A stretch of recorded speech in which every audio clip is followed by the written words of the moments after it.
ស្ដីបងប្អូនទាំងគ្នាវាជាវីដេអូទី2នៃសកម្មភាពពេញមួយថ្ងៃរបស់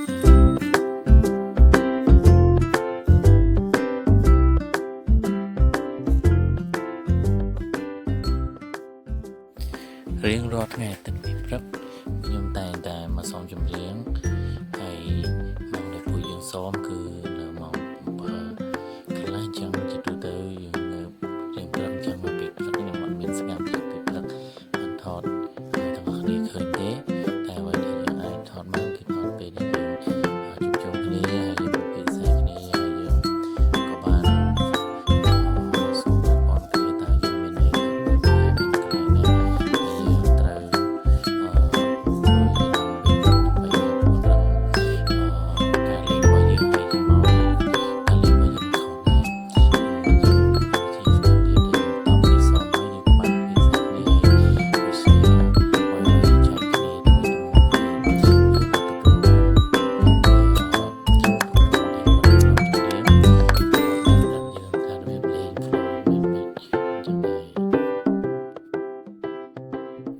ហើយនេះជាសំណប់ចិត្តខ្ញុំដែលខ្ញុំទៅលេងទឹកហ្នឹង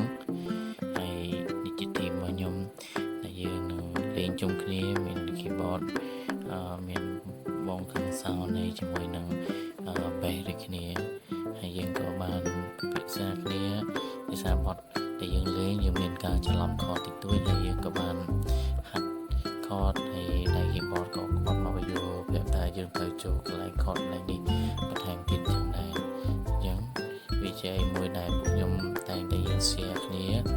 ពេលគាត់យើងលេងឧបករណ៍ឬខ្លួនតែយើងតែងតែ share គ្នាហើយចែករំលែកដល់របៀបខុសហើយយើងអត់តែប្រកាន់គ្នា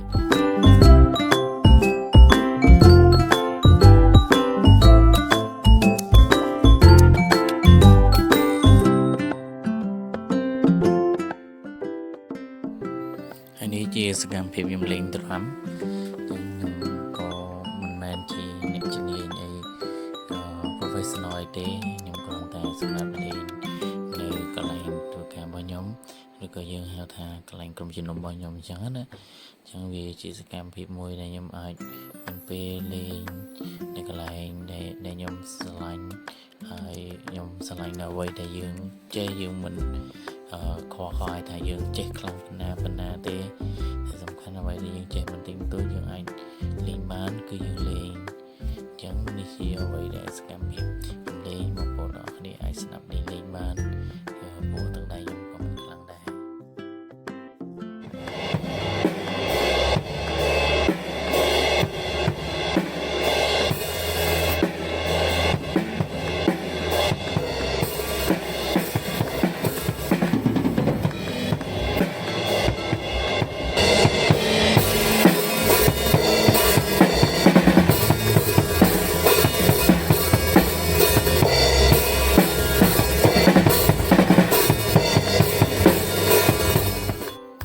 ចឹងដូចយ៉ាងទាំងអស់គ្នាបានស្ដាប់ចឹងគឺទាំងដៃខ្ញុំគ្រាន់តែលេងគ្រាន់តែបានតែលេងទេវាយកជាផ្លូវការអត់កើតទេព្រោះយើងនៅមានកម្រិតលេងចឹងនឹងជាអ្វីដែលខ្ញុំអាច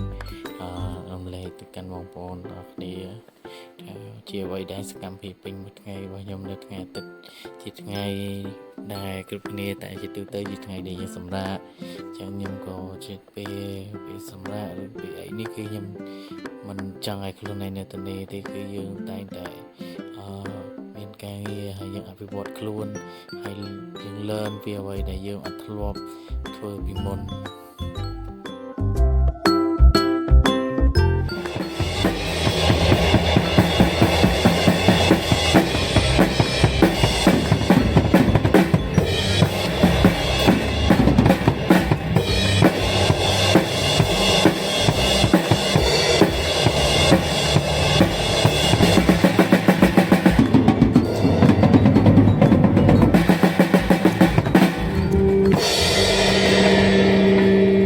ដាន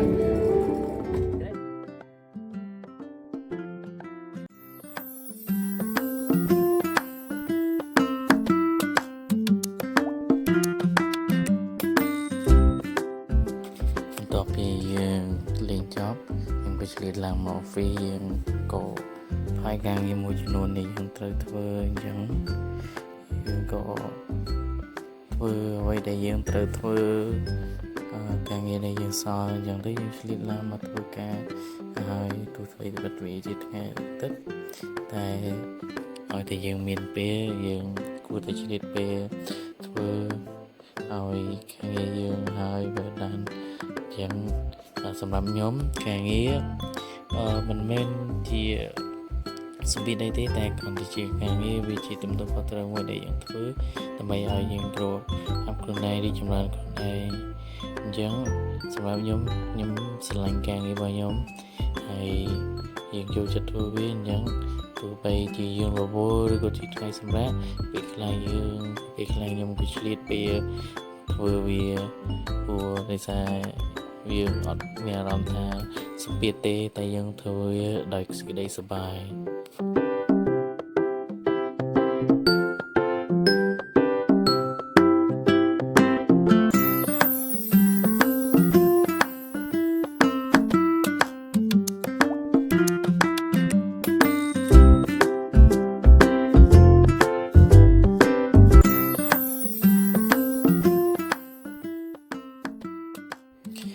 ដល់ពីខ្ញុំបញ្ចប់ការងាររបស់ខ្ញុំហើយខ្ញុំក៏បានទៅញ៉ាំបាយ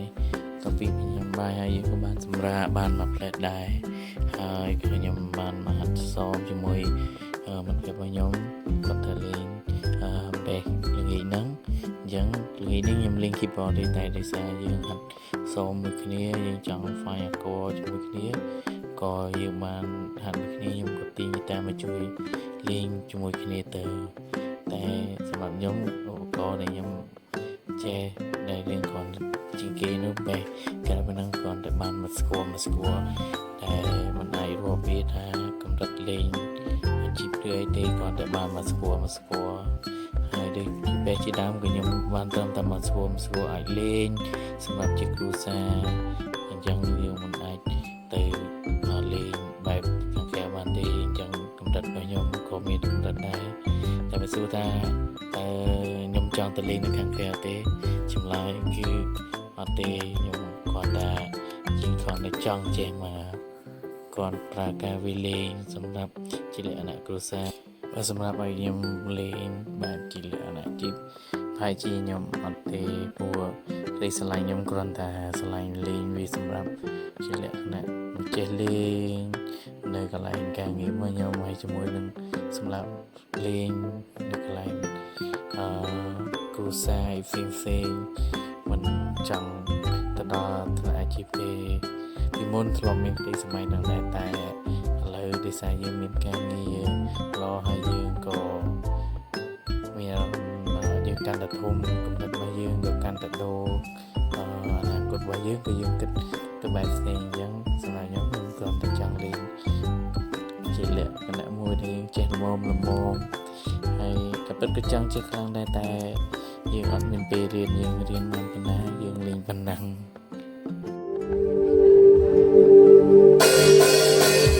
ហើយនេះជាសកម្មភាពខ្លះៗនៅពេលល្ងាចដែលខ្ញុំលេង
បន្ទាប់ពីដែលចាប់កម្មវិធីហើយក៏ពួកខ្ញុំបានទៅញ៉ាំអីជុំគ្នានៅជ្រោយចង្វាតែម្ខាងបន្តិចយើងញ៉ាំអីជុំគ្នាហើយបន្ទាប់ពីយើងញ៉ាំអីហើយក៏យើងត្រឡប់មកផ្ទះរបស់យើងរៀងៗខ្លួនវិញហើយនៅពេលដែលពួកខ្ញុំមកវិញគឺពួកយើងឆ្លៀតមើលបាល់ជាមួយគ្នា